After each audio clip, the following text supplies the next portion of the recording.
delay now because you're both muted. And now we're live. And the I'm back in the room. starts. Back in the room. If there is a delay, let's work out all together as a group who it is that is doing the delay. Mike's pointing towards the train. We're going to do Bruce. that. It's Bruce. It's always Bruce. No, I waited a few seconds then. No one instructed me to do anything. As always.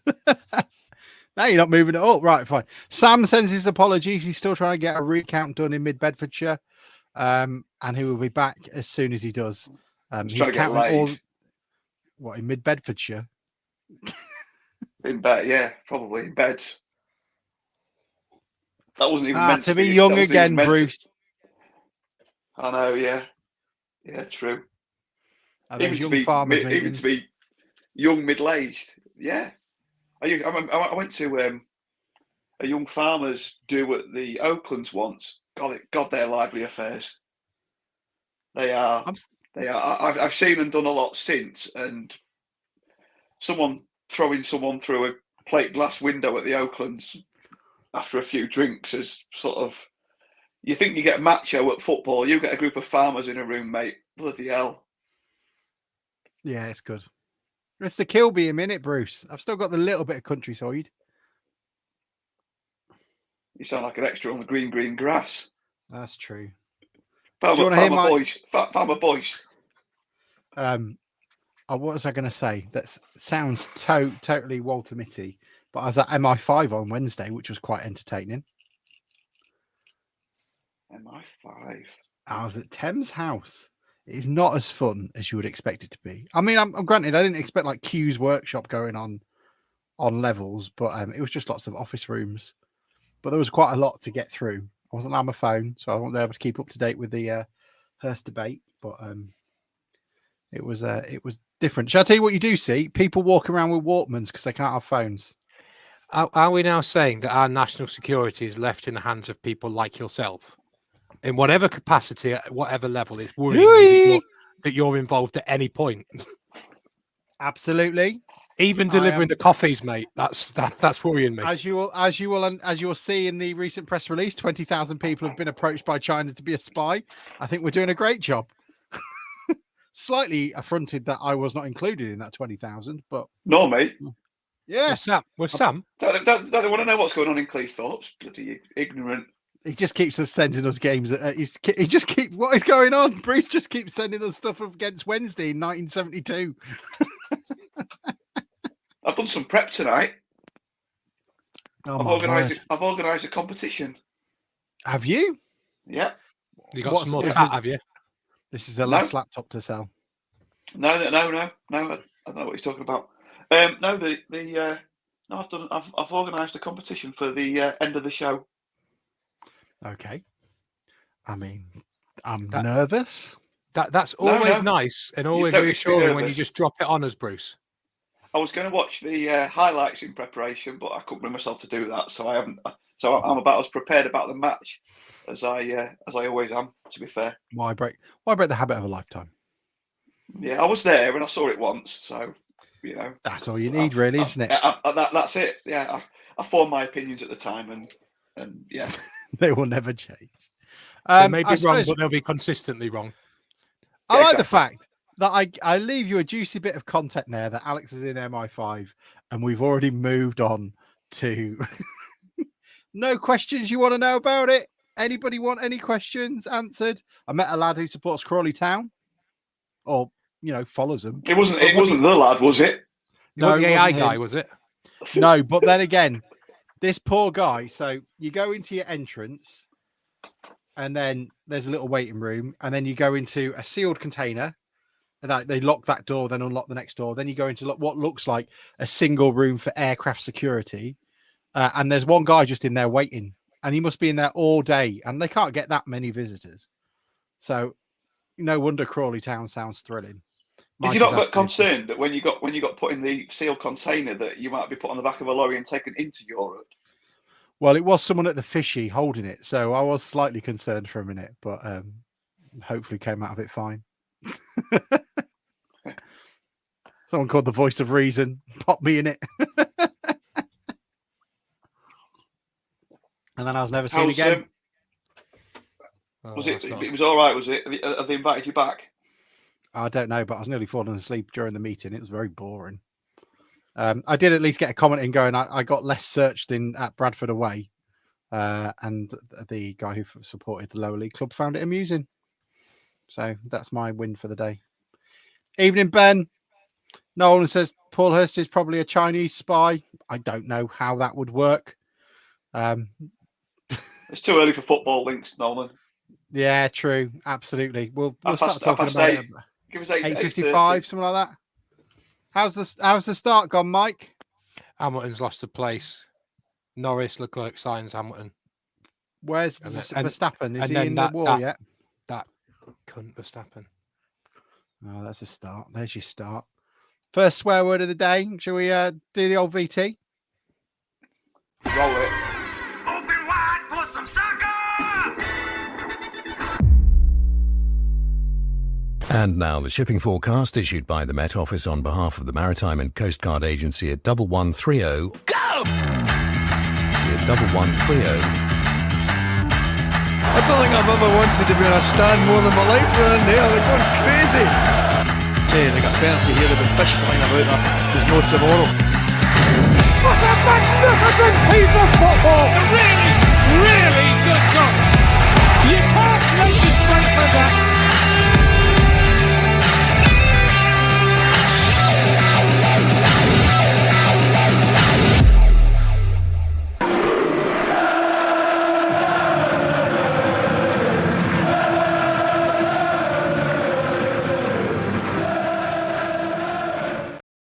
Good evening, my fellow brethren. Welcome to the DN35 podcast. Already, as I've said, Sam sends his apologies.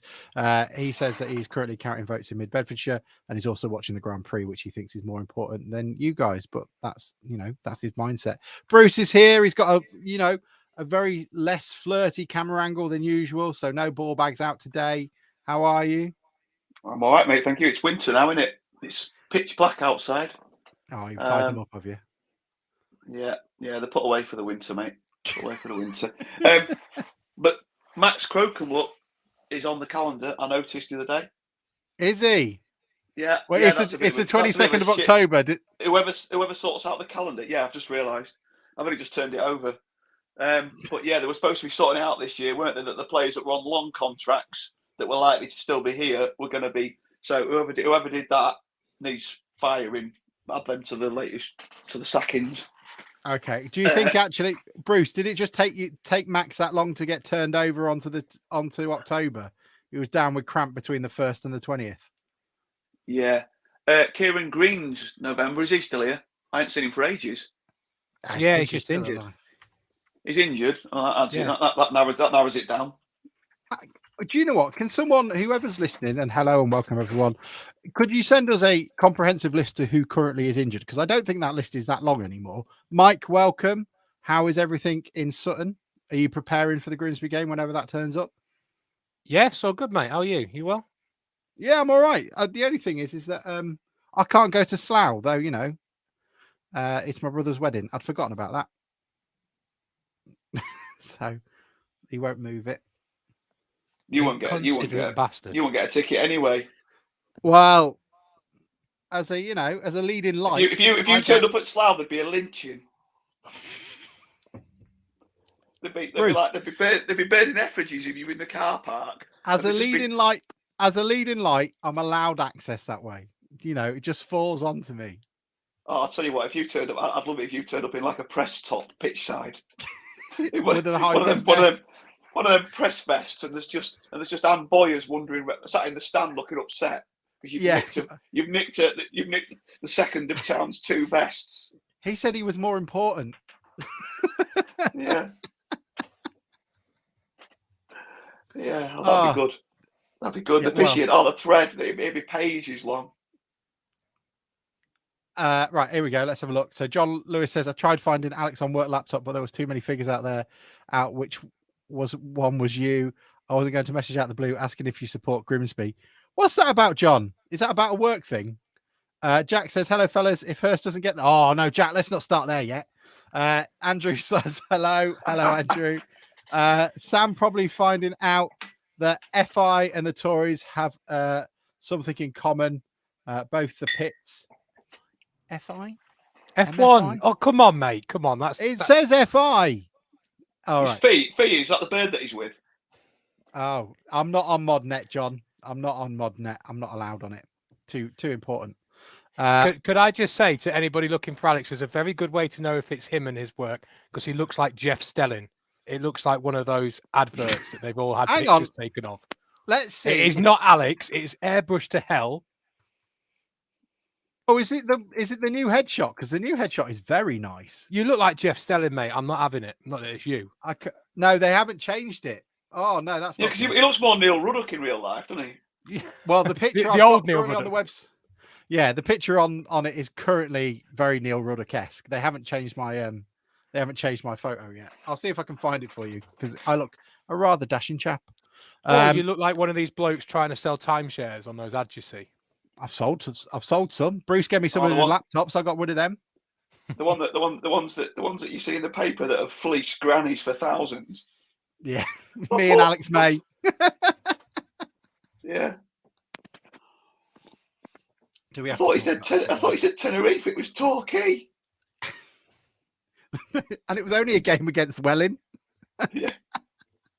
He got me a Torquay Welling ticket. 38 grand. Gone. Oh, right. I guess we should talk about the football. Town lost to Stockport. Who saw that coming? Absolutely everyone. Fine. Bruce, what did you make of it? Lost again. Torquay. Stockport won again. I thought we were really good for the first 5 minutes. We looked like we were. Yeah, you agreed. We looked really good, and then we just conceded 2 goals in like 3 minutes or something, and it was just. I love that. There was that stat, wasn't there, that was going around. Grimsby are one of only 6 teams not to have conceded in the first 15 minutes of a game. Like, fuck that shit. We're not standing out. That's an unwanted record we'll get rid of. Yeah. Do you know what? It was a really sort of weird thing yesterday. Like I say, we started quite brightly. It quite quickly evaporated, but their pace in the first half just absolutely destroyed us. They had a number 20 out wide. I don't know if you noticed, but I think the left wing, he played absolute lightning, and Malarkey got absolutely torn to shreds. Time and again, didn't he? Yeah, and I mean, but then they had about 3 of them up front. They played with 3 up front that was a proper 3 up front, not like the 3 up front that we've played up until recently. All 3 of them were a threat, and the pace just caused us problems. I mean, that second goal, the penalty. I mean, I don't know what happened. I mean, I've watched it. I was joking earlier when I said I hadn't watched it. I watched it back earlier, and it's sort of just crumpled off camera. But their guy just sort of goes flying. Did he just run into the back of him? Is that all that happened, or was it some sort of wrestling match and he threw him to the floor? I think so. Rodgers just seemed to disappear. Not much dissimilar to the Swindon goal as well. But then the ball over the top was just criminal. Really, it was a goal kick. I think headed back. We won the first header. Headed it back, and then their guy headed it out to somebody in midfield, and he just sort of looped it forward. And next thing, they're in on goal and 2-0, and it looks game over. But I thought after that, obviously, then they had the penalty as well. The penalty was a turning point, really, because I thought at first Eastwood had saved it, and I think having watched it, he had it covered. I think he would have saved it if it had been on target. But after that, what little bit of sort of, I think there was an acceptance at 2-0 that we were just going to get spanked. There wasn't a lot of booing. Yeah. There wasn't a lot of. I think everyone had just given up. Here's the question then, Bruce. Had it gone from anger to now sort of morbid humour, like dark humour sort of stuff? Had it moved to that level? At 2-0 down. There was a little bit of discontent and a few swear words flying around. But in general, it was just a strange atmosphere, really. And then they seemed to sort of, after that goal, we got our tails up a little bit. They seemed to sit back a bit and sort of invite us on, and we we did okay. You know, no more than okay, but we did all right for a bit. They didn't look like a team. They looked comfortable. They looked like they thought the game was won at 2-0. And then obviously we scored at a really good time. You go off, don't you, with your tails up. The fans, you know, instead of being sort of booed off 2-0 down by a few, you know, there was a general sort of polite smattering of applause as the players went off. And then second half, I thought they came out really sluggish, and they just looked they looked like I say they thought the game was won even at 2. Or we you know, and we were improved. We pressured them, and obviously our penalty looked fairly clear cut from where we were. We looked like he sort of a bit like their penalty, really, wasn't it? The second one where Eastwood came out and collided with him, it was man instead of ball. And obviously Holohan did what Holohan does from the penalty spot. And it was all looking swimming, and then we conceded the most soft of goals to win it. And after that point, I think, what was it, late 70s, a minute, something like that. After that point, we didn't create one chance. We did absolutely nothing. Holohan went off. We took off the tiring Wilson, and we created. Khan came on and skipped about a bit, but didn't do anything. I saw him more in our penalty area than the other end. We just, you know, when you say that you're going to have that one chance, we got nowhere near their penalty area after that. We just died a death. Whether the confidence had gone, the legs had gone, I don't know. But yeah, it all went very flat. And at the end, they were comfortable 3-2 winners, which is disappointing given.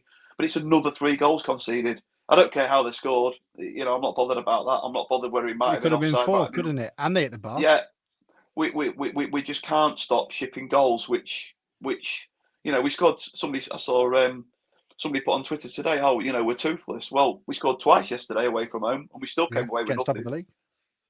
Yeah. So anyway, sorry, that's probably been a bit dragged out, but no, you're doing right. It was a bit of a strange game, really. Like I say, we started all right, then we had a horror 15 minutes, came back into it, did all right, looked like we might get something out of the game, or deserved something out of the game, conceded a soppy goal, and then did nothing. And that would be my summary, really. Nolan has kindly given me a list. If anyone can add anything to it, feel free to. So apparently the players that are currently missing are Vernon Corey, Green, Ainsley, and Glennon is either hurt or has been dropped off the side of the Humber Bridge, which is, you know, pretty accurate. If that's the case, there isn't really many players left on the injury bench that we're expecting back that would immediately slot into the first team, are we? Mike, what were your thoughts on yesterday? And then I'll wrap it up succinctly with a lovely rant that will make an 8-page thread on the fishy. Yeah, it's another odd one, which we've said quite a lot recently. I think all 3 goals we conceded have got question marks from defending, but also refereeing decisions. I'll get onto in a second. But it's one of those where you go 2-0 down away at the top of the league within 10 minutes, and you're thinking, oh my God, this is going to be a cricket score. And in fairness, it should have been. We should have been 3 or 4 down. Don't mention the bloody cricket. What is wrong with you? I'm depressed enough as it is without you throwing. Let's go back to the rugby and all. Go on, sorry. So yeah, we should have been 3 or 4 down. You know, we were getting absolutely torn to shreds by Barry down there left, as Bruce mentioned. He just had Malarkey on toast, and actually the penalty they got came from a corner which involved 3 passes down our right hand side and just cut through us, and they were a bit like that. So we should have been 3 or 4 down. I think something to, whilst it's not an excuse or something that's a massive saviour, is there were bodies flying in, there was some commitment in there, and there were players actually trying their hardest to keep that at 2. I think we could have been easily 3 or 4, and then it's a different conversation. But we kept in it, chucked some bodies on the line, and then nicked one at the end of the first half. And I think then you saw a little bit of 2 things, really. I think they got a little bit more nervy, but I also think it gave us a confidence where, especially when we came out in the second half, not for long, but for the first 20 minutes, especially the first 10 minutes, we started passing the ball quicker. We were moving quicker. It was going forward. We had some momentum to what we were doing. Too much over the last few weeks, it's always been a bit thinky, a bit backwards, sideways. But for the first 20 minutes of that second half, we were trying to get some impetus into our play. And we did well, got the penalty, deserved 2-2. I think from then on, I was convinced that Stockport were going to score because I don't think we did. We were solid enough, but we didn't offer enough. I must say, I know I've banged on to you guys about it all day today, actually. The free kick we gave away for their third goal, I just cannot get out of my head how the hell we can be giving free kicks for that. We saw it last week with Waterfall and a yellow card, and we saw it this week. Rodgers has been given the ball in an area where he doesn't need it. So firstly, it's our fault. We shouldn't be playing it back into Rodgers when he's got 3 men around him. But he's had a heavy touch. The ball's got away from him, but he's made a cracking challenge and took all of the ball, and we're given a free kick and a yellow card for it. So I'm really angry about that. But that doesn't excuse what came for the third goal, which was terrible marking. We just let players go. And I think I sent a picture to you guys earlier where there's 4 of their players in the box and nobody's marking them on the second ball. And just that is not a Paul Hurst team. That's the problem we've had over the last few weeks. We're defending terribly. Whether it's letting a player go over for a penalty in the goal or the second goal, Rodgers is trying to win the ball when he can't. So he's committed to the header, which he can't win, instead of dropping back. And then the third goal, we're just letting people run all over the place. That is not a Paul Hurst team. Now, in isolation, yesterday would have been fine. Gone away to the top of the league, battling performance. Okay, sorry, go. Battling performance. Better teams are going to go there, and better teams than us are going to go there and lose. However, you cannot take away from the wider context which all this is in. You know, we can't keep saying it's bad luck. We can't keep saying it's refereeing decisions. And as I say, in isolation, it's fine. But in the wider context, I'm really starting to get worried now, especially when we're giving away goals like that. What's weird is that yesterday we had the same defence out a very similar defence and goalkeeper to what started the season. And at the start of the season, if I remember correctly, we were saying we're not going to concede many goals. Rodgers and Marr looked really solid. You know, Malarkey looked good. We looked really solid. We looked like the problem would be up the other end of the pitch and not scoring goals. But now we just can't. We're shipping 2 or 3 goals a game.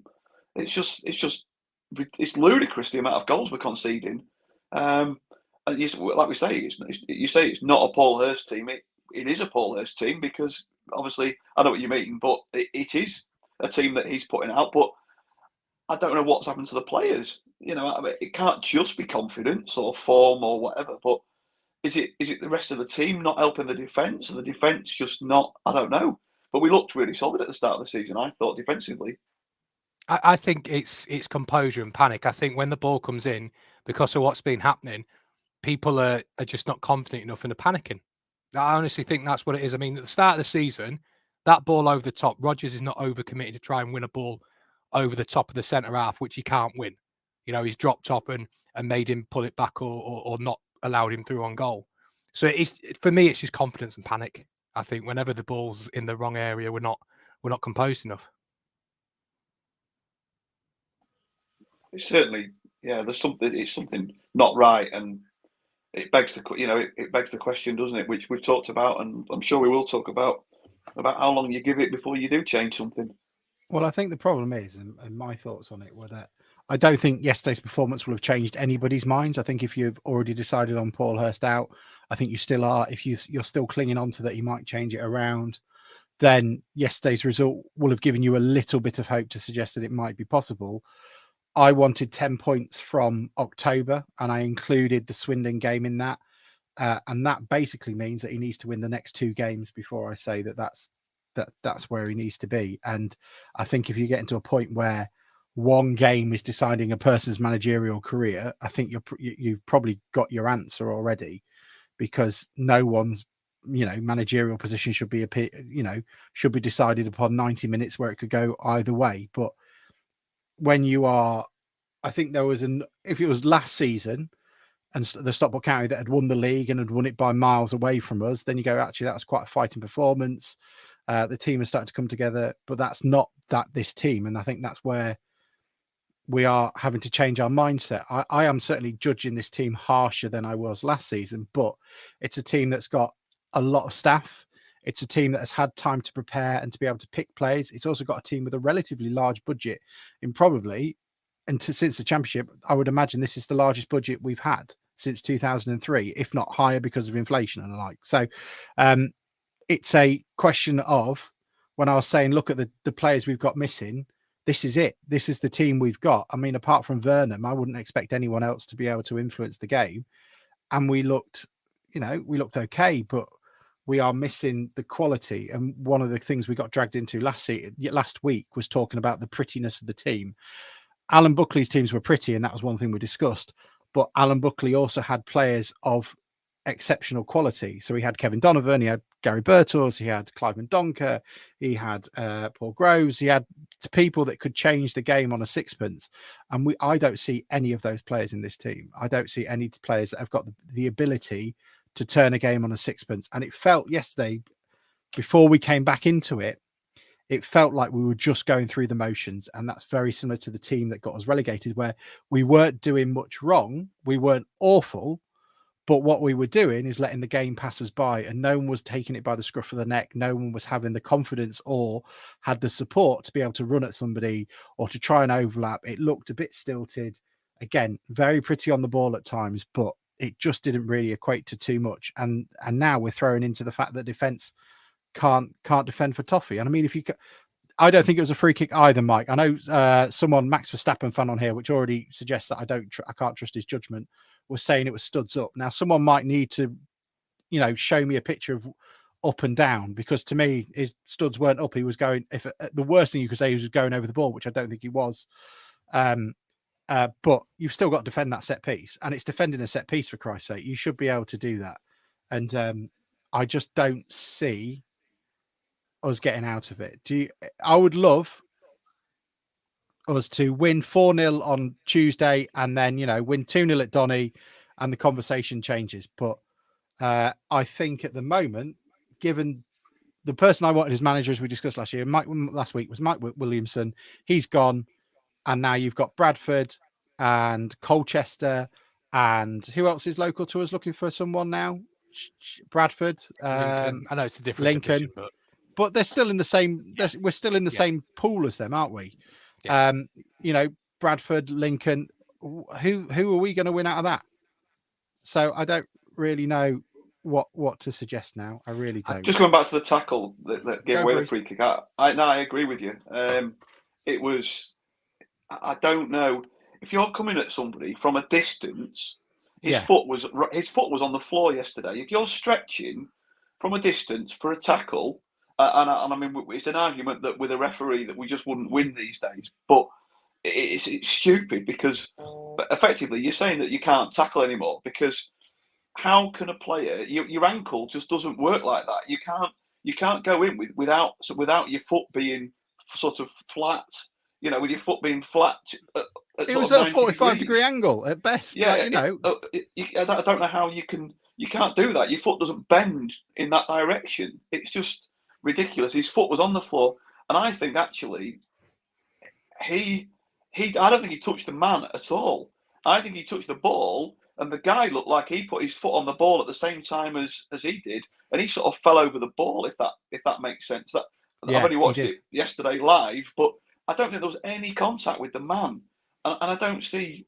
That's just. I mean, if the game's getting like that, it's just ridiculous, and for it to be a yellow card as well. Is appalling. But the officials again yesterday were the guy in front of us, the third goal. Town fans and some of the players were appealing for offside. I haven't seen the still that Mike sent us. I don't think it was. It was maybe more likely to be offside when the guy headed it across, but I think he was onside. But the referee looked to the linesman just to double check, and he sort of shrugged his shoulders. So there wasn't like a clear signal yet.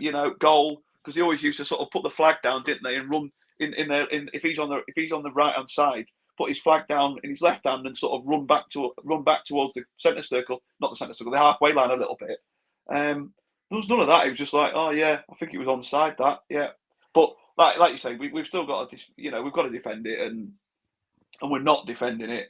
And I was just looking. I asked my resident historians. And I've just had a quick add up. It might be wrong, but that yesterday was Paul Hurst's 486th game in charge of Town. That's how many times he sent a Town team out, either with Rob Scott or on his own. And I listened to the interview yesterday after the game, and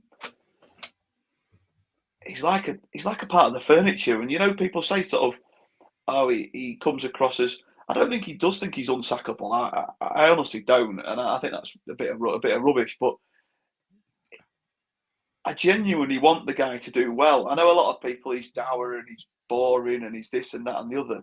I genuinely, I like the guy. I like how he thinks about stuff, but he's really struggling, and I can't remember him, even in that conference run, being in a hole like we are now, because I don't think, because of where that run started, that run never took us from the top of the league to mid-table, didn't it? It didn't take us from 7th or 8th to 20th, and I think that's probably the difference. That's probably what made the boards, we respected the board at the time because we were all sort of getting ready to call for his head, and they stuck with him. But I'd really like to see him turn it round and us to play, and our style to improve.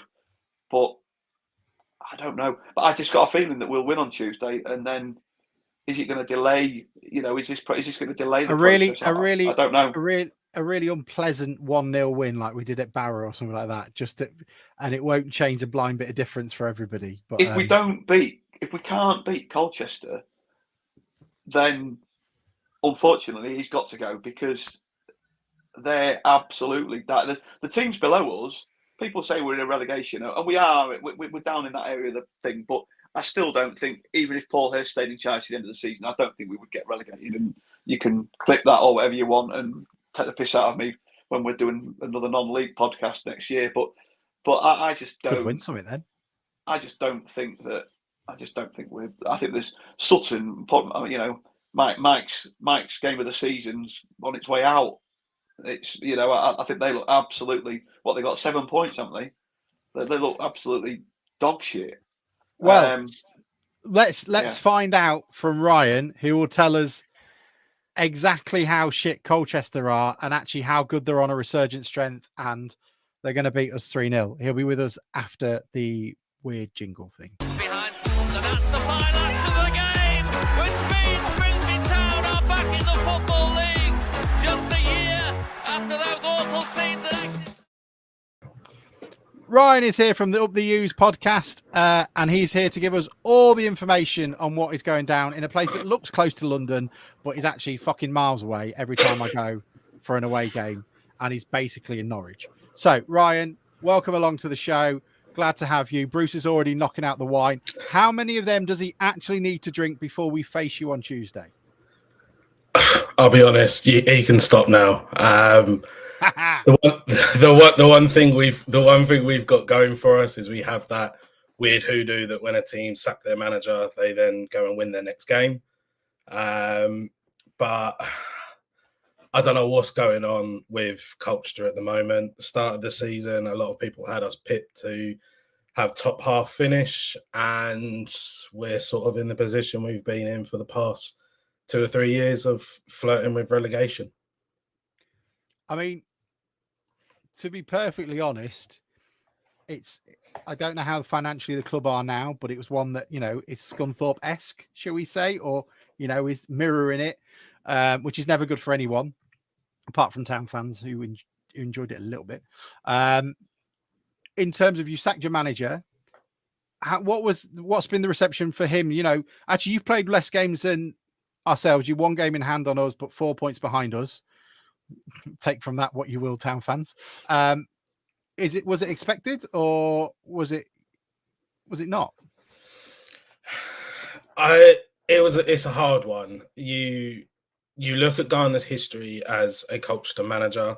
I'm just looking after the side because I've got it written down. 27 games, 7 wins, 7 draws, and 13 losses, which the 7 draws isn't great, but the difference between the wins and the losses isn't massive. We've scored 31 goals and we've conceded 36. That's, on paper, to me, that's not a bad manager. That's an all right sort of record. Losing 4 on the bounce, conceding 1 from 18 shots, scoring 1 from 18 shots, and conceding 12 or 13 goals in your past 4 games. That's not good going. That'll get any manager, the word sacking will be floating around him, whether you're Pep Guardiola or if you're Ben Garner. Maybe not Pep, actually, because he's won the treble. But I genuinely think that Garner was onto something. He came in and he instantly said he was like, there is a losing mentality around the team and he wants to, or around the club, and he wants to get rid of that. And I think he genuinely could have if he was given more time. The problem I see now is who is there to replace him. You have a look at who some of the teams further up the league have sacked. You got Mark Hughes from Bradford and Neil Harris from Gillingham, but they were sacked from teams that are higher up than us because they wasn't good enough. So them coming into Colchester, are they going to be able to do a job with us? We've now been set up in a way that we play 2 up front and a back 3.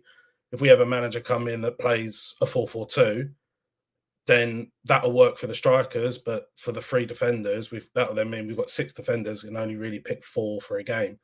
So it's going to be a tough one. Whoever comes in's got a lot to do, and unless he comes in and he wins the first game 9-0 and the second game 10-0, I think fans will be on his case from the get-go. But my thing is, I don't think there's anyone out there that's on Garner's level. I guess that's the question, because I was wondering whether or not you had someone lined up to replace him, which is why you sort of bit the bullet. I mean, I guess there's an offshoot that potentially, Cowley's live that way, and I guess would that be the ideal candidates if you could get them? I think so. Looking on Twitter, the odds-on favourite is Neil Harris. Obviously, just been sacked from Gillingham, not a million miles away. So he could come in. The dart charge, though. Yeah, so it's one of the weird. Like it's weird for me. Yeah, sack someone and have someone ready to come straight in, but I don't think that'll be the case. I think we obviously brought in Matt Bloomfield and gave him a chance as his first sort of managerial team. He then sort of gave Cowlin the 2 fingers and went back to Wickham. And then we've brought in Garner. So we made 2 external appointments and they both haven't worked. So the thing Colchester fans are hoping for is that he doesn't revert back to norm and promote from within.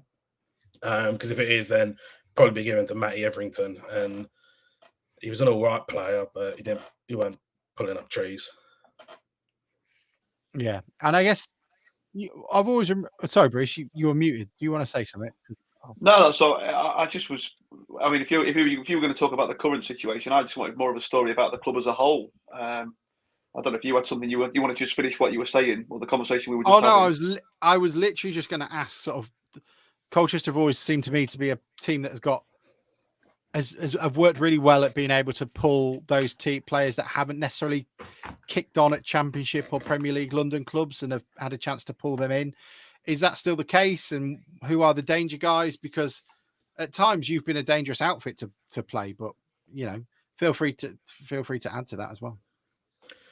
I think in the past there was always talk that we had this link with West Ham. And we had Freddie Sears was a youngster that we got from West Ham. We've had George Moncur, and we've had some very good Dan Chesters as well recently. We've had some good young players come from West Ham. There was potential talks that we had a link with Arsenal because we had Sanchez Watt and Craig Eastman many, many moons back. And then we've got Banter at the moment, and we had Tom Smith last year. But the main problem is last season and the season before, we was pegged as the Ipswich retirement home because we were getting all the 30-odd plus Ipswich Town players. And yes, when they played for Ipswich, they were really good. Luke Chambers and Tommy Smith had a brilliant, brilliant partnership. But that was 7 years prior to when they joined Colchester. And when they joined Colchester, Chambers was very good. Tommy Smith, I am so glad we got rid of him. But to answer your question, Bruce, about the club, I don't know what it is, where it's come from or anything like that, but the fans believe that the team is picked by higher-ups. At the time, it was when we had Tony Humes and Steve Ball as sort of quite high up in the board. They believed that it was them that was picking the team, and I think it was Hayden Mullins at the time had absolutely no say in picking the squad, which for me is complete and utter rubbish. I genuinely think if that was the case, a manager that has been at the club, i.e. Hayden Mullins, Wayne Brown, Matt Bloomfield, and even Ben Garner now, surely someone would have come out and said, yeah, my time at Colchester was good, but I was never able to pick the squad. It was always picked by someone else. I just got an email saying, play these players, don't care what anyone says. So I think that side of things is, I don't know where it came from or who started it, but I think that's a little bit sort of far-fetched to say. But obviously the club run by Robbie Cowlin, some fans love him, some say love him. Some fans like him. A lot of fans hate him. They want him gone. But the problem is, who's going to buy? As you say, we're a close club, sort of near London. You go 20 minutes down the A12 and you hit Ipswich, who are flying high in the Championship. You go 20 minutes further around and you'll get to Norwich, who are in that league between the Premier League and Championship, because they go up and down like a bloody yo-yo. So who's going to want to come in and buy a team like Colchester that for the past 2-3 years have been in a relegation battle, on paper have good players, but aren't performing? So fans want Cowlin to sell the club, but no one's going to buy it. And if Cowlin just goes, all right, fine, I'll leave, Colchester won't be a team for, I'll give it 18 months and Colchester wouldn't be a team. Are you still massively in debt? Or is the debt to the current owner? Because you have massive. You owe millions and millions, didn't you, to somebody? Yeah. No, John, I'm not asking him. Oh no, I don't play guitar. I play drums, but I haven't played them for years. Go get the drums. Oh, you wouldn't want to hear that. I'll do that. That's the most I'll give you. I'll be honest, that's about as rhythmic as ours, isn't it? No, I think we are in debt, but in debt to Cowlin. I think it is to his company, JobServe. He's pumped a hell of a lot of money into it. So if I'm honest, if he was to leave and someone else comes in, he could go, oh, by the way, you owe all this money to this company, which I kind of hope he doesn't do. But if the fans get on him that much, he could go, right, well, I know exactly how much you owe me, and I know that's going to bankrupt this club. So who owns the ground, Ryan? That's a good question. I would imagine it would be the council. Because the worry would be that he did a scunny and we turn around and go, right, you are 13 million in debt or however much it is. What I'll do is I'll actually have the land and the land the stadium sits on, and then you can pay us rent to play there. And then you effectively just become Scunny, which is a team with a badge and no assets really. That ground's that far out that the only person that want to buy it's a bloody farmer. Hey, good for park and ride. How dare you? Don't be so. That must piss you off having to travel out of town like that. It's. I've been to Colchester twice and I've never been anywhere near the town. Apparently, it's nice. Yeah, I'd love to see it. I wish you were still at Layer Road. I'd love to be in the middle of Colchester. Don't get me started on where is it? There it is. Don't get me started on Layer Road. I love that ground. It's the first ground that I went to watch Colu, and it's the best ground. That's the thing that I love about League Two is you can go to some of these other grounds and you walk in there, and you're like, oh my god, this feels exactly like Layer Road. The ground now for me, I live in Clacton, so I live about 20 minutes away. So for me, it's just off the A12, so it's a nice easy drive for me to get there. But when it first was there, it was literally a stadium plopped next to the A12, but they have built more things around it now. I'm intrigued to see what comes out. I'm just looking. Do not encourage him. Jane and Mark are waiting. I don't need Bruce doing this. In fact, I'll find the music. Because who are the players? No, Ryan, I've got a problem. I'm not having it. You got a problem. What's the problem? I don't think they were in the league when this book was made. It goes Chesterfield, and then it goes Coventry, Crewe. I don't remember them being out of the league. Well, were you out of the league in the early 90s? Yeah, I think so. I think early 90s we weren't in the Football League. Oh, that's a bit shit. Then that didn't work. I was going to find you a nice picture. Let me try this one. God, that's 2018. You keep talking. Hang on. So, Ryan, players to watch for and who we should be worried about. As we're playing at the moment, I'd say Eddie the Eagle, the mascot. Okay, good. He was back Good at the height, last is he? game. Yeah, good height. He's quite acrobatic and he flies around the box quite well. I think Cam McGeehan and Arthur Reed, the pair of them should be back in the midfield together, and they are very deadly together. Up front, Samson Tavide, if he's playing, he was due to play on Saturday, but for some reason, there was nothing on Twitter to say why he swapped with Bradley Iovid, but he didn't play. So if Tavide's playing, he's quite strong, quite a young player, and he'll throw his weight around, and he doesn't care if he's coming up against an experienced defender or a young defender. He will get his arms about, he'll leave his feet in, he'll jump up for pretty much any header, even if he ain't going to win it. He'll just put his body in the way. And Jaden February, another young academy player that will probably be playing like a right wing back, left wing back sort of role. Looks very, very deadly. But if all of them players should, in theory, be playing, but possibly not, depending who comes in. But yeah, I think Cam McGee and Arthur Reed, Tavide and February will be the ones that will sort of look really good. The rest of the team, hopefully they can find some form and find some confidence. What is the best? I like to sort of say, you're employed by Grimsby and you need to get at Colchester. How do we do it? I'll be honest, just the same mindset as us, just turn up. Just the way we're playing at the moment. Against Harrogate at the weekend, we had more to possession, we had more shots, and we lost 2-1. So just be patient. Just whatever we're doing, just match it. And there'll be a 5-minute period where we'll just sort of we'll start doing that. Going, oh, there's a plane up there, and then you can just run straight through. And I'm feeling like there's a Spider-Man meme turning up right now. Yeah. I'll be honest. When you was talking about like your issues in the last game and stuff like that, I was literally sitting there thinking, I am on the right podcast. This sounds like Colchester. I was making sure I was on the right podcast, but.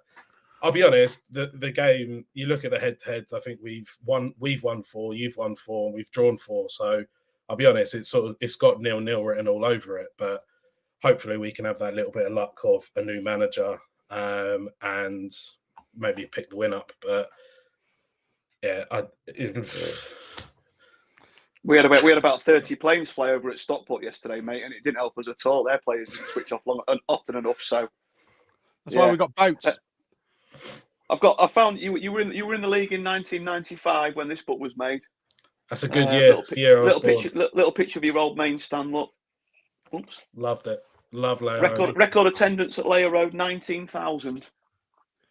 Cool. I think early hold at 6, so that's pretty impressive. When this book was written, it was 7,944. Good stuff. Yeah, Ryan, do you have a prediction for us? I think, like I say, if we could have that little hoodoo of not having a manager or having a new manager in charge at the weekend, and we can get the win, happy days. The last time we played you at your place, we won 1-0. God, that was shit. As long as it's a positive performance, I've always said if Colchester play well and lose, I'm happy. It's when they play poor and lose, that's when you sort of sit there and you're like what's going on? But I'm gonna back them. I'm gonna go 2-1 Coley win. Perfect. Ryan, thank you so much for joining us, mate. Enjoy the rest of the season, apart from Tuesday, obviously. And Bruce will send you a copy of the book. Because I assume you've got one to sell. Thank you very much, mate. See you later. Cheers.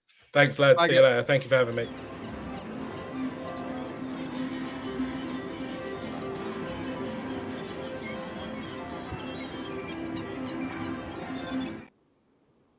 And we're back.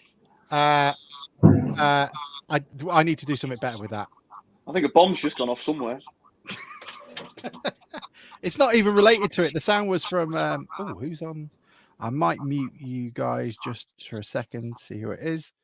And then Oh, that can hit. It was a second delay from Jane, so I felt like I was slightly drunk. We are joined by Mark and Jane, who are doing some incredible work at the moment. Those of you who are on social media might have already noticed, but the Disabled Community Club need to pay for a bus to Slough, which is not in the budget necessarily, and so needs to be found. We've had a couple of companies that have come together, 3Q Nuts, who are always amazing, Mark's company, who are based in Slough as well. I assume they're part of the tourist board there to try and encourage people to come, and Jane does all the hard work as well. So at the moment, Mark has set up a crowdfunder, which you'll be able to find in the podcast notes if you're listening to this. If not, I'll also put it up on social media as well, where you can donate. Guys, welcome along. Great to have you both. Thank you.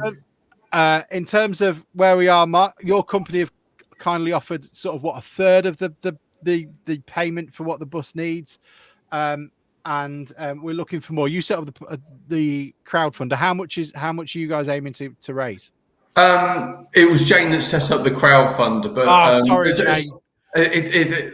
That's irrelevant. As any of you that follow me on Twitter, I've got my disabled son George, who I've just started taking to watch Grimsby, and as someone that's an exile that's based in Slough, when I saw Jane had put up the crowdfunder, it was something that was quite passionate for me to get involved. I think it costs anywhere between £1,500 to £2,000 to lay on a coach to go to the away games, and it was something that I thought I've got to get involved in, because obviously working in Slough, it was the least that we could do to help. And so I was quite happy to get the company to put up a third of the funds.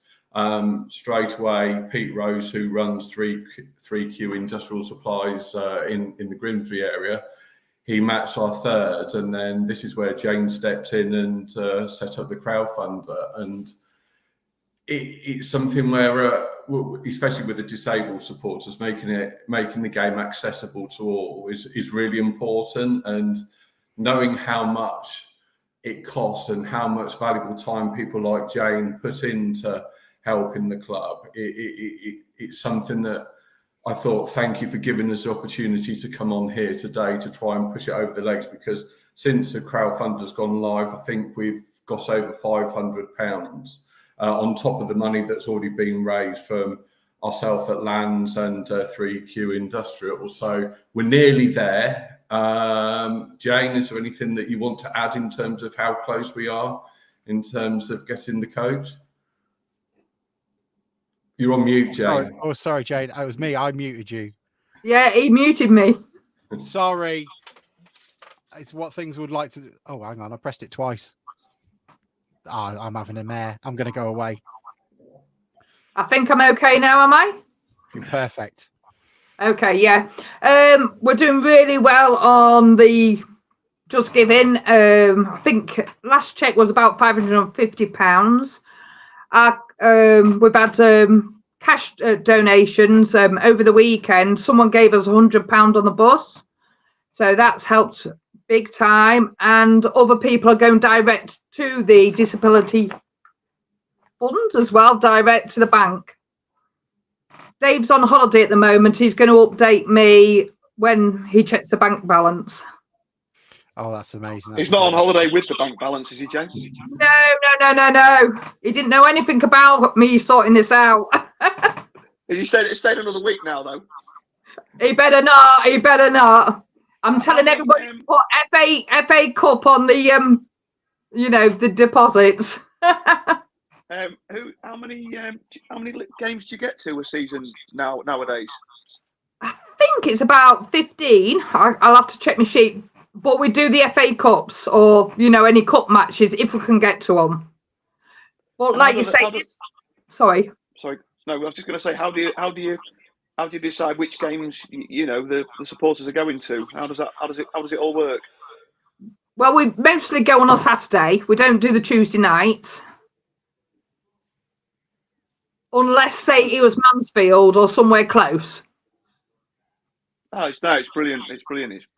I think what you guys do, and and even for the the supporters club, with the work that Terry and Bernard before him and people like that put in, without you guys, that organise these sort of things, it would be, there'd be a lot of people that miss out.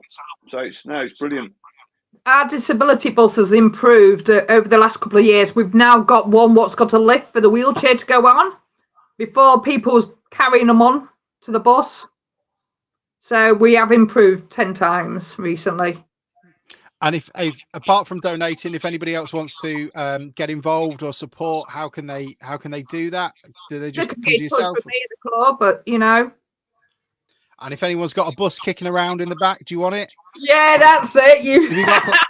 Have you got a place to park it? Oh, I have got a driver.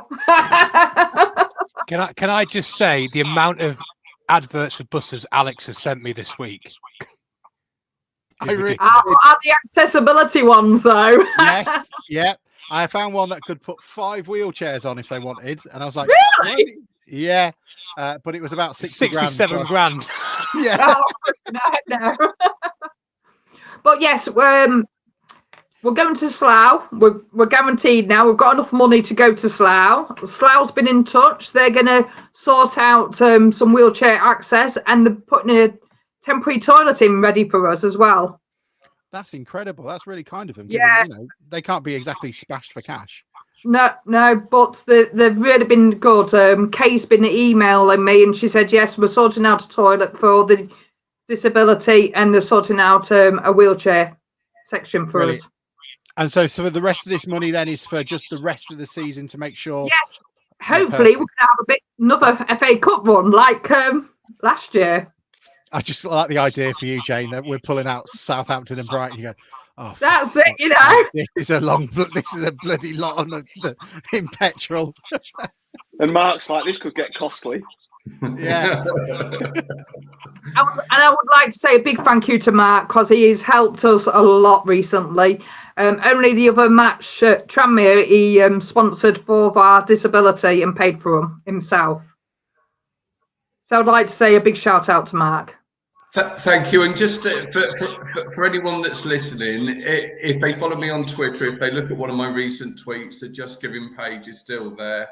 If you're not on Twitter, just go on to Just Giving and type in Grimsby Town FA Cup, and that search should bring up the Just Giving page. But what I've learned with having George and taking him to football, and people like Jane and the Supporters Club, it's not just in isolation, this necessity for money. It's 365 days a year, and if anybody can dig deep, whether it's from a financial aspect or from a time, then I know people like myself as a father with a disabled child, or people like Jane or the club would really appreciate that. And I just want to echo the sentiments that were said earlier on, that the amount of hours that people like Jane has put into the club to support the disabled supporters, it really does touch my heart. And know that even from not only from the supporters being able to go to the games, but as a parent, as a disabled child, it gives the parents the ability sometimes to have some respite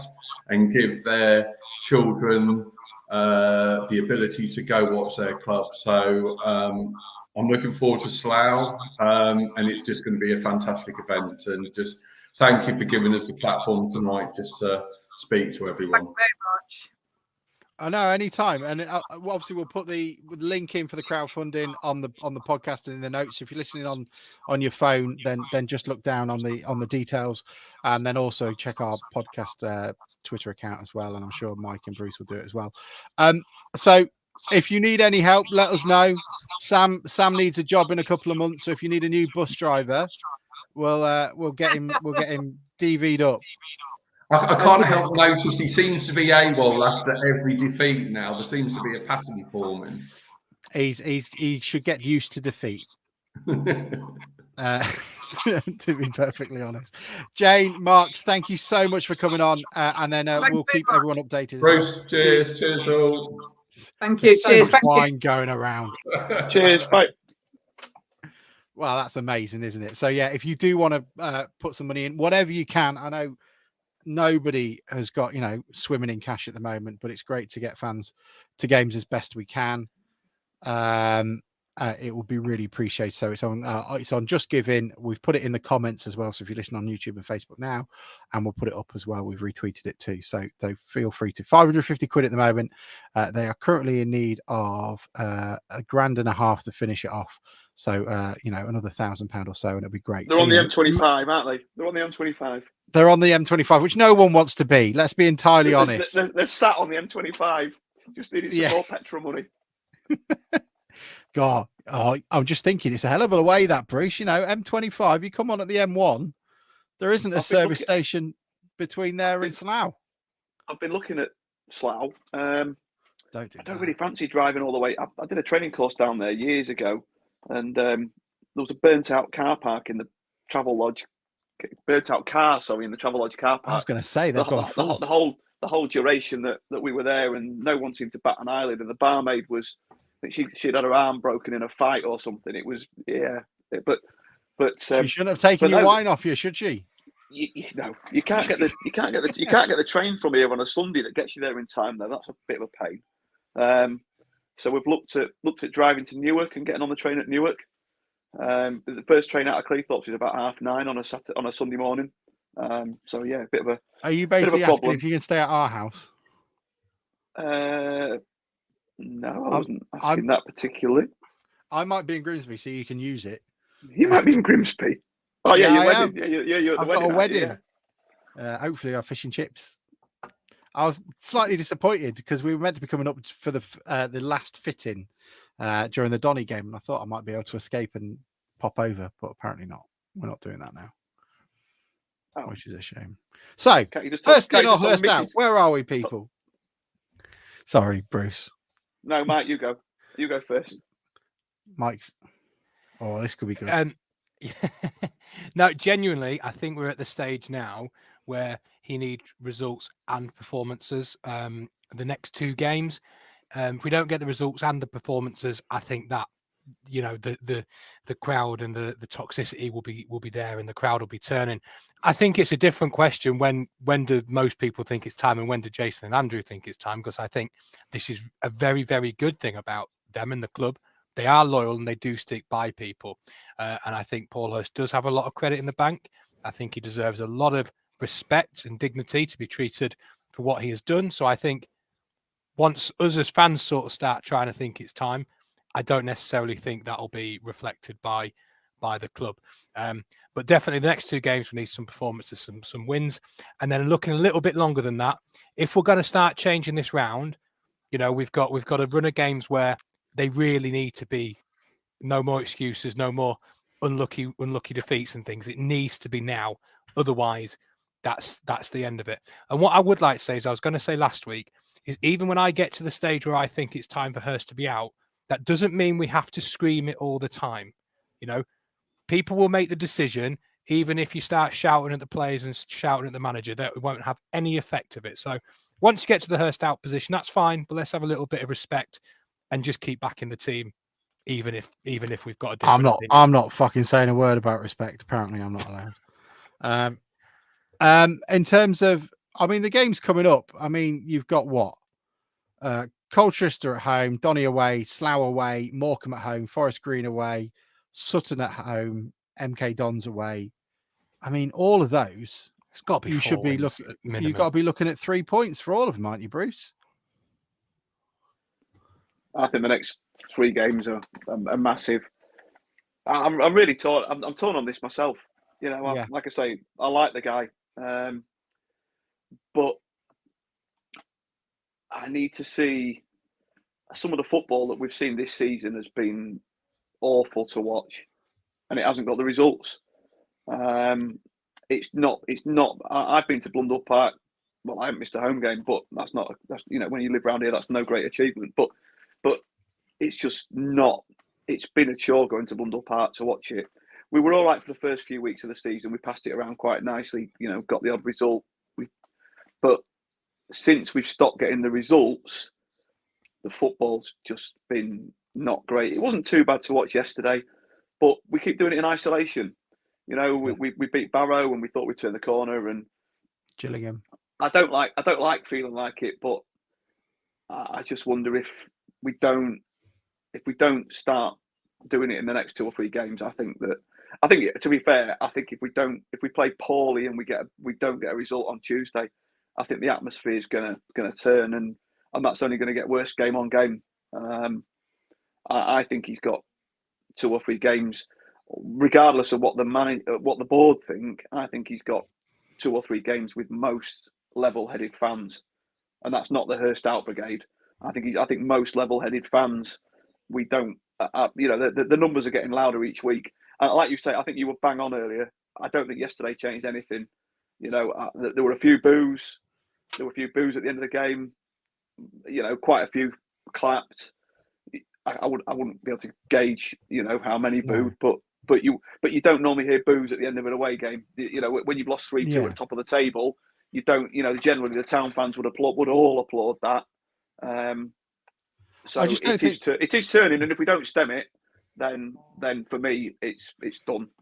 My problem is as well, though, is that it's all very well and good saying, say for example, so I've said, next he basically has to win the next 2 games. We effectively needs to win the next 3, because if he wins those 2 and then loses to Slough, we're back in it again, and we're all talking about he needs to go and everything. So that's a tall order.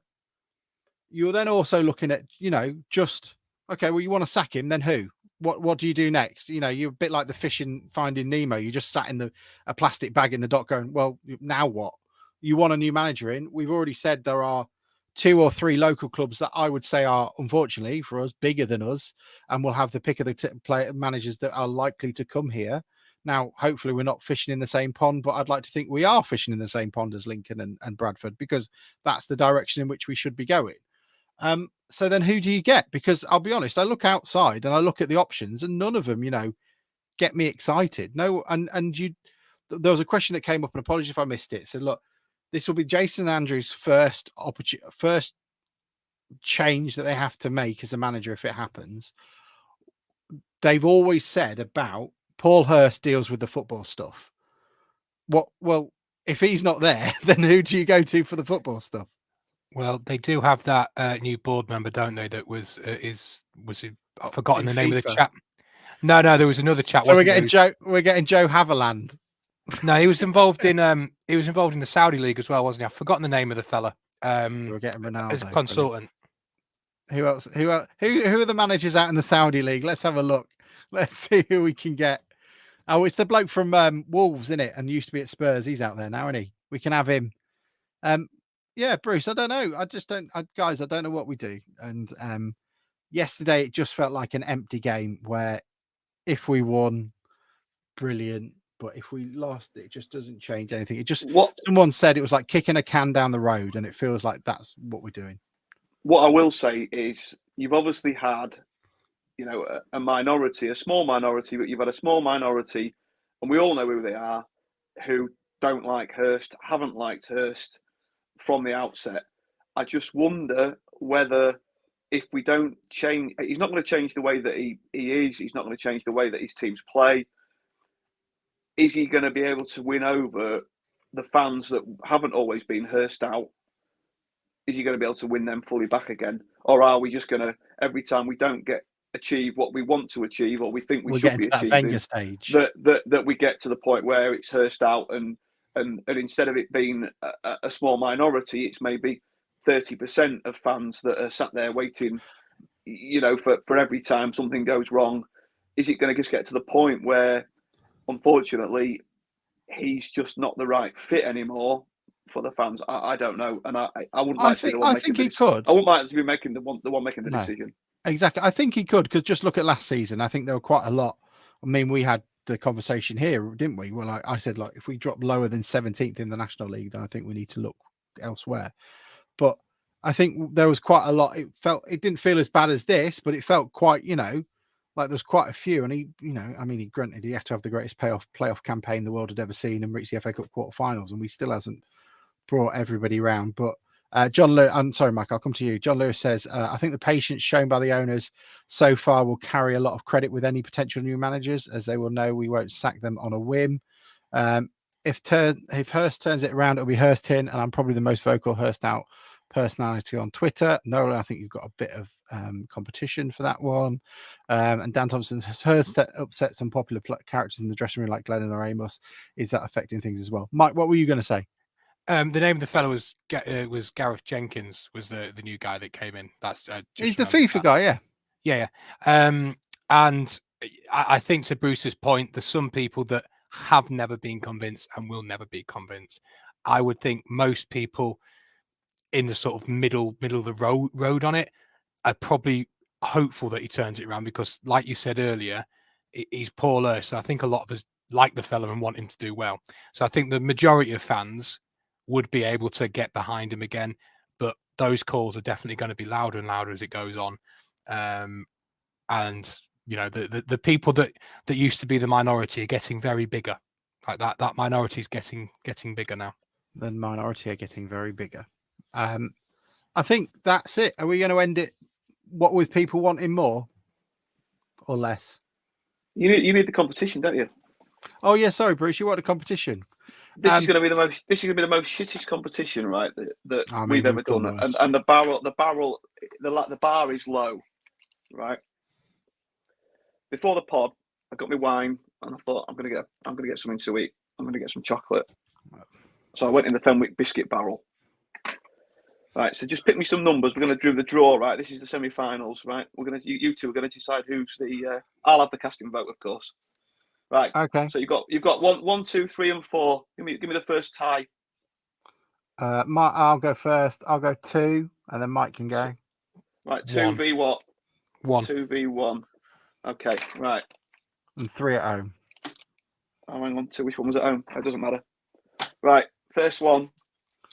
It's the wagon wheel. All right, it's the cheap. Not even a wagon wheel. It's the cheap it's one. The cheap Aldi. This is disgusting. But it's got jam in it, right? It's got jam in it, right? It's the wagon wheel versus the knockoff penguin. Okay, well the wagon wheel wins. Right, Mike, is the Grand Prix better than this, or is it which is more boring? My competition or the Grand Prix? The Grand Prix is not boring; it's infuriating. But can I just I'll say, go with the this. amount of times when it gets to about 10 past the hour, and Bruce is like, right, we need to end this because it's getting shit and we're just rambling. And he's like, well, let's do this quick then. Let's do this quick. I've said wagon wheel. No one's going to pick penguin. Mike. Wagon wheel. What's wrong with you? Get on with it, man. Right. Wagon wheel through to the final. Good, second easy. tie. The Kit Kat. Oh, proper Kit Kat. God, versus the Orange Club. Oh, the Orange Club's a classic. Kit Kat. No, I'm going Kit the Kat Orange Club. All right, I'm going to go Club because it feels like there's a bit more chocolate in that. Yeah.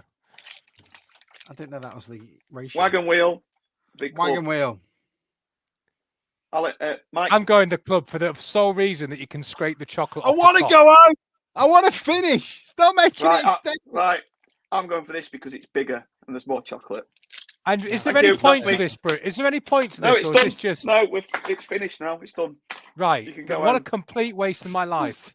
What the hell was that? You were watching the Grand Prix, mate. You can't moan about a fucking. I thought there was like a point to it. Like you just wanted to decide what was better out of those 4 chocolate bars. Is this what's been going on in the Fenwick household? I haven't even told you. I haven't even told the story yet about me dropping Maisie off at the Jubilee on the way home last night. Go on, then have a go. That bottle of wine, just get a straw. We've been been an hour for and that 13 bottle. minutes. No, go on. We need it. Go on. No. So you dropped him off. She asked on the way home if she could be dropped off at the Tube, and then we were all laughing in the car, and it turned out that Claire was there for some sort of charity fundraising competition. He is drinking. So we popped in, but yeah, the 12-year-old went and dropping off at the Tube on the way home. It was a good pub, to be fair. It was busy. That's me done. Dropped off at the Tube. There we go. There's the title for the show. Look, we're going to do a Twitter space on Tuesday because Mike keeps bugging me to do it. We want your opinions. It'll be live from 10. And we will be here to celebrate the victory against Colchester or wait for the corner flag picture to be put up on the official website, I guess. We will have to wait and see. We want to thank you all for your time. Please do go to the crowdfunder and put some money in for the disabled fans. You know, also buy a print. It's gone a bit quiet this week, you know, and that printer was really expensive. So, you know, I feel like Krusty the Clown when all the Russians pulled out of the and they were all winning free burgers and stuff. You people are pigs. But please buy a print. And anything else you need to sell, Bruce? Have you got anything to flog? No, not tonight. 16-year-old girls drink that, and that's why he's hiding behind it. Mike, anything you'd like to add before we go? Oh, good. Well, do you know what? Thank you all very much for your time. It was really appreciated. We shall see you all on Tuesday. And in the meantime, put a couple of quid in the bucket for the Disabled Supporters Trust. And, if we do lose on Tuesday, don't lose your minds, because we'll record it for posterity at 10 o'clock. So hold on to them until 10 p.m. Speak to you then. Bye. Bye. Open wide for some soccer! And now the shipping forecast issued by the Met Office on behalf of the Maritime and Coast Guard Agency at 1130. Go! At 1130. I don't think I've ever wanted to be in a stand more than my life around there. They're going crazy. Hey, they got penalty here. There'll be fish flying about there. There's no tomorrow. What a magnificent piece of football! A really, really good goal. You can't make it straight like that.